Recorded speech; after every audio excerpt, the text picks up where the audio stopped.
Hey everybody, it's You Had to Ask, the show where I answer your questions, and this week's first question comes to me from Matthew Webb, who asks, what are your views on faith schools? They are unfortunately prevalent here in England, and I despise them.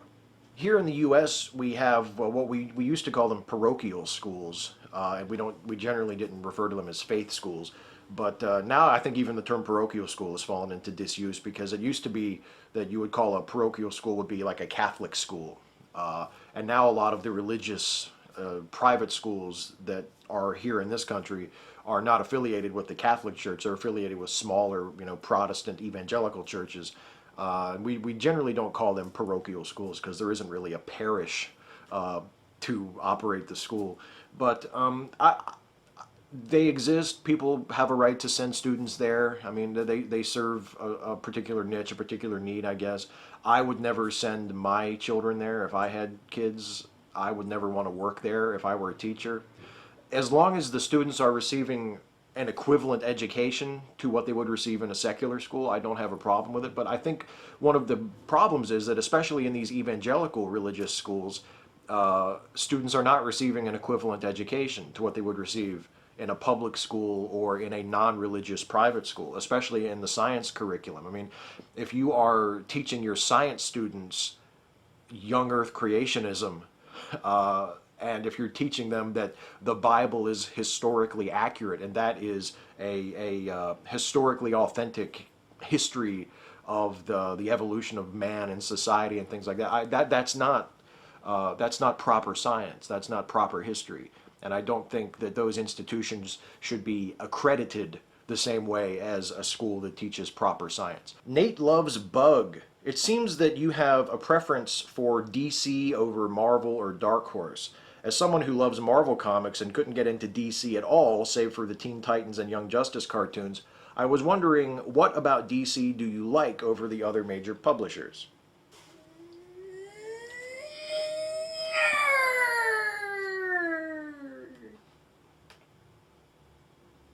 Well, I think it's the characters mostly, and I think it's a result of DC getting to me very early in life.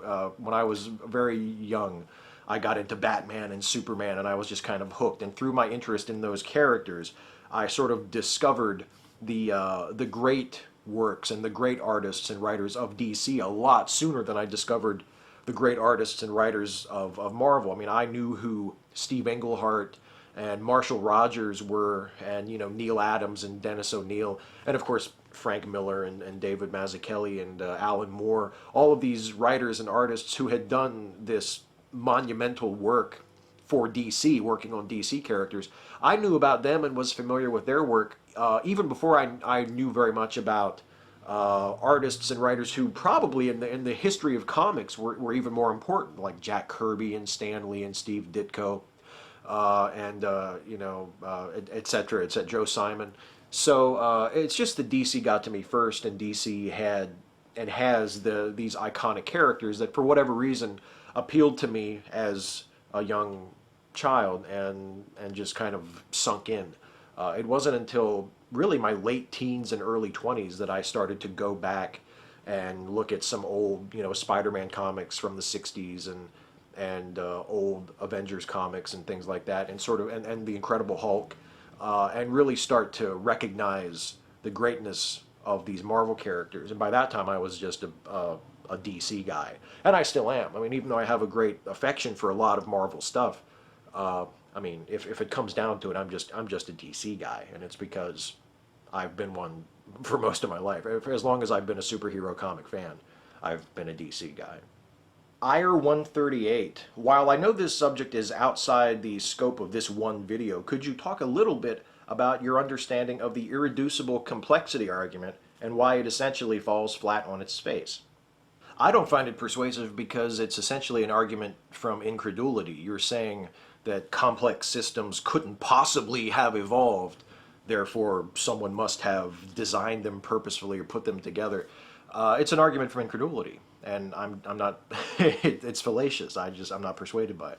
And also it's kind of an argument from ignorance, because we know that, at least my understanding is that these irreducibly complex systems don't really exist, or at least the systems that creationists will often point to and say, look, irreducible complexity, they're not really irreducibly complex. I mean, to call something irreducibly complex, you have to sort of assume that that its present function is the only possible thing that those various components could do when put together. What we found actually is if you remove a certain piece of a what is considered an irreducibly complex system, the system will still work. It might not work as well, and it might even not do the same thing. It might actually wind up doing something completely different than it did with that other component, but it will still serve some function. And therefore, there is still some reason, evolutionarily speaking, why it would be preserved, why it would be a trait that would be passed down and wouldn't be eliminated. It would serve some biological function. It would give some advantage. So yeah, it's a combination of an argument from incredulity and an argument from ignorance. A lot of these systems also are able to evolve, the different pieces evolve simultaneously. And again, it's a question of whether or not the function that they serve now is the only possible function. And very often the function of the system will evolve and change as the various components of the system evolve as well. So it's just not a very intelligent, very well-informed argument, is the short way of putting it. Adderall Apocalypse. Speaking of God-related music, did you ever listen to Petra or Jars of Clay, the only two, quote, good, unquote, Christian bands I can think of off the top of my head, when you were a, quote, Christian, unquote? No, I never had a really strong connection or familiarity with Christian music. When I was a Christian, my family were never evangelical. We were what you would call mainline Protestant, and we never had much interest in or connection to like the contemporary Christian culture. That seems to me like to be more of an evangelical thing, and that's not the kind of Christian that we were, and it's not the kind of Christianity that I was really intimately exposed to when I was young. Even when we were in our 1 year of going to church when I was young, I mean, we were never that kind of Christian. And since then, I mean, my familiarity with Christian music and with contemporary Christian culture in general has been limited, but I feel like it's just enough to sort of get a sense of it, and it just seems like none of it is very good. I mean, I'm not super familiar with Petra or Jars of Clay, other than just I know who they are. The names are familiar, but Christian music seems like it's always chasing secular music. It seems like it's just a series of knockoffs of secular music. And the same thing with Christian movies, Christian TV shows, Christian stand-up comics, Christian literature. It seems like it's just the sanitized Christian version, the safe version of whatever is popular at the moment. And that's why I think, and it's unfortunate, because if you look at Christian culture 300, 400, 500 years ago, it was making, extraordinary, beautiful art that we still appreciate today. And now it's just creating castrated, bland versions of secular things. It's kind of a shame. I mean, culturally speaking, the contemporary Christian church is dead. It's not doing anything new or original. It's not doing anything to express its passion, its point of view, to show us what the world looks like through its eyes, to create anything original and true to itself. It's just doing knockoffs of what non-Christians are doing. It's kind of pathetic, really. Firefly 4F4, what are the absolute worst films you have ever paid money to see? That is, the worst of the films where you walked into the theater expecting to be entertained and you walked out thinking that was absolute shit. Well, when you add that second qualifier to it, it shrinks the list down considerably. I've paid money to see lots of really shitty films, and most of the time I at least had an inkling of what I was in for. When I went to see Batman and Robin in the theater, I was not expecting a good movie.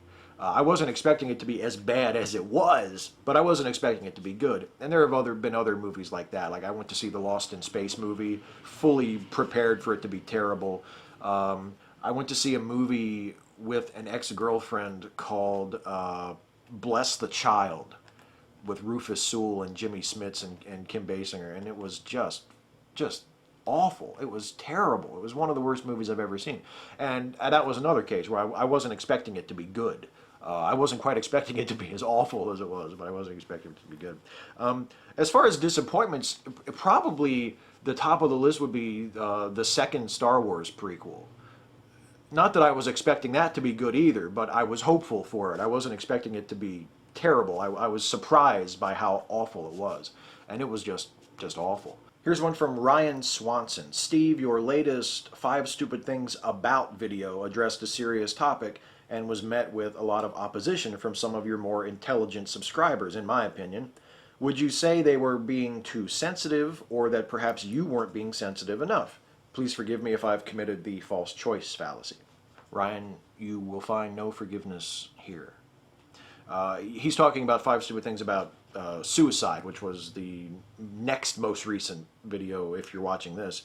I think it's a combination of both. I think some of the negative reaction to it was overboard, but at the same time, I think it's clear to me that there were huge sections of the suicide issue that I was ignorant of or not sensitive enough to. I think the problem was that, and I think one of the reasons why some of the negative comments were so negative and were so angry was that there were people who had a very close personal connection to the issue of suicide, who had been suicidal themselves, or maybe were suicidal themselves, or were, you know, experiencing that kind of depression, and they did not see themselves or hear themselves in what I was talking about. I was describing an experience that they had experienced that I had not experienced, and they found that very offensive and insensitive.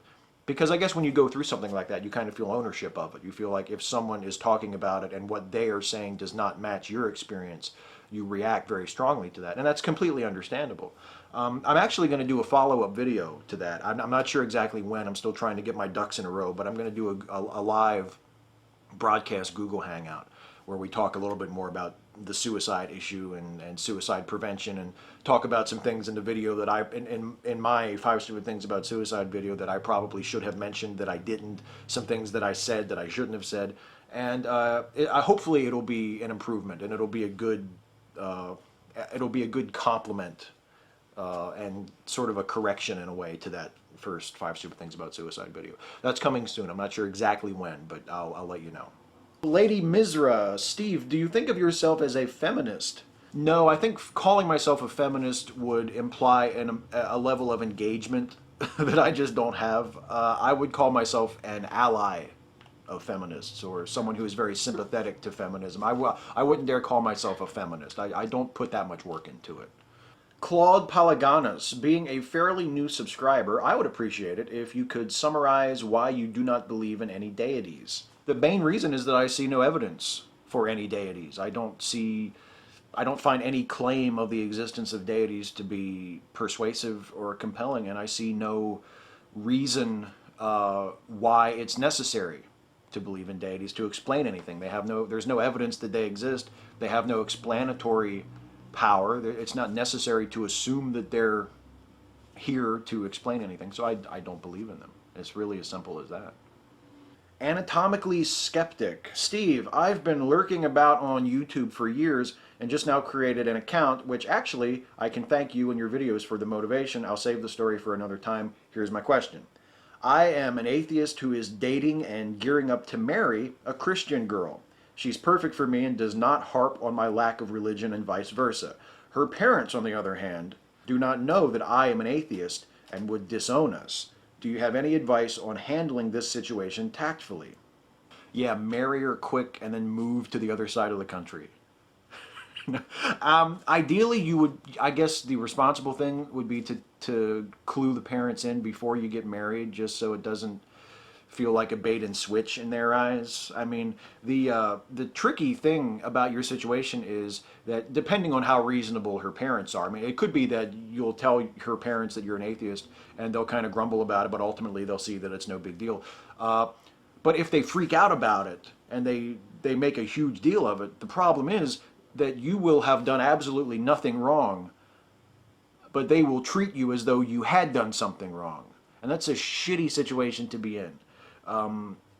You're sort of at the mercy of how reasonable her parents are. If you can talk to them respectfully and just sort of ask them to respect your beliefs and your position and get them to agree to that, I mean, that's probably the best that you can hope for. I mean, there's really nothing that you can do if they're prepared to behave unreasonably about it.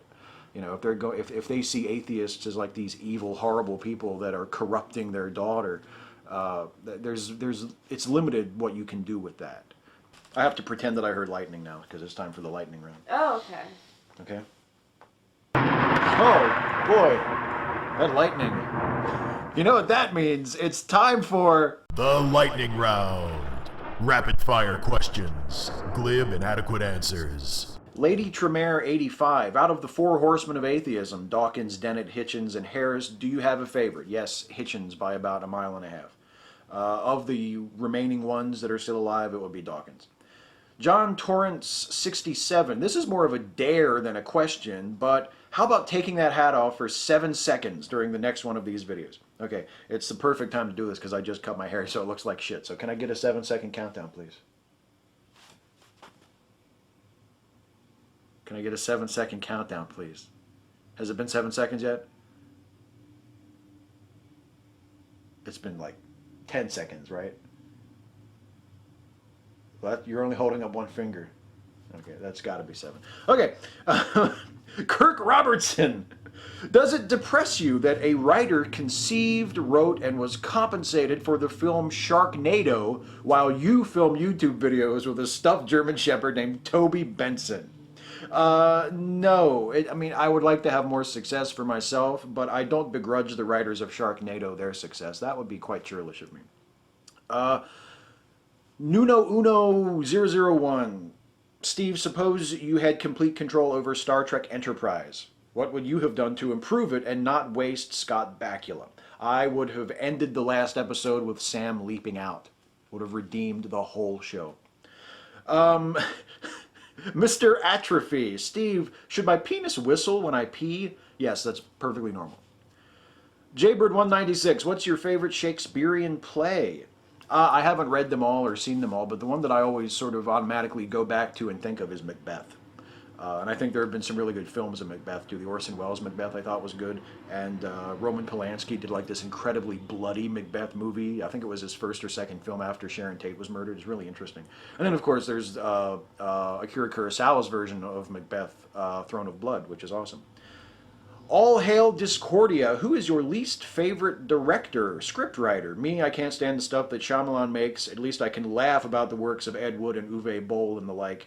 And how come there is a funny doctor in all the Star Trek series, except for Next Generation, I guess. Least favorite director is probably Brett Ratner, because he just has no style of his own. He just apes other directors' styles and not very well. Least favorite scriptwriter, probably Akiva Goldsman. I'm not a big fan of David Goyer either, but I don't think he's terrible. I think he's just really, really overrated and kind of a hack, but Akiva Goldsman is my least favorite. And why is there a funny doctor in all the Star Trek series? Because the people who create Star Trek series are not very creative. Ricardo Mendez, I'm a new subscriber and I'm loving the content. However, please bear with me, but I'm trying to figure out what's with the pen in your collar. Is that your mic? Thanks for taking my question. No, it's not a mic, it's a pen, and I keep it just in case I need to write stuff. It comes in handy, especially at restaurants on the very odd occasion when I pick up the check. Lazy Jane, what do you think about Joe Rogan? I think that he's a decent stand-up comic. I think he's a decent color commentator for UFC. He's also, however, a 9/11 truther, and in that sense, he's completely full of shit. And that's it for the questions. Before I get out of here, let me do a shout-out. The shout-out this week goes to AntiCitizenX. AntiCitizenX is long overdue for a shout-out for me. He has multiple series on his YouTube channel. One on the philosophical failures of Christian belief that has just been of great use and a great inspiration to me. He's got a series on the psychology of belief. All of his stuff is excellent. He deserves way more subs than he has. I should not have as many more subs than he does as I do. So let's try to correct that. Go to his channel, check out his stuff, and if you like it, show him some love, give him a subscription because he richly, richly deserves it. It's really good work that he's doing over there.